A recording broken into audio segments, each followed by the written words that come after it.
ख़बर शामिल कयूं पिया झुडो खां।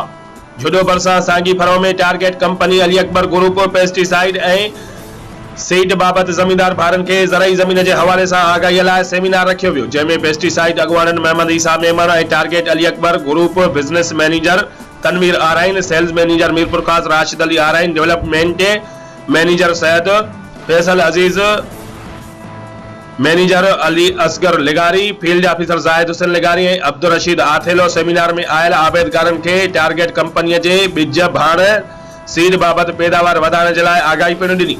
सेमिनार में ऑफिसरनि हाइब्रिड मिर्च ऐं सीड जे बिज जी फी एकड़ 60 खां 65 मण ऐं हाइब्रिड सारियुनि 110 फी एकड़ जी पैदावार लहण ते आबादकारनि खे यकीन ॾियारियो। जंहिं बैदि मुख़्तलिफ़ तजुर्बा पिणु करे आबादकारनि खे ॼाण ॾिनी वई।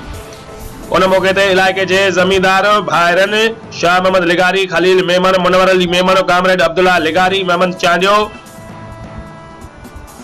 बिगुलाल, मुस्तफ़ा रिंद, सलीम चांडियो, पटेल, असगर मेमण ऐं ॿियनि शिरकत कई ऐं ज़रई ज़मीन जे हवाले सां ॼाण हासिल कई।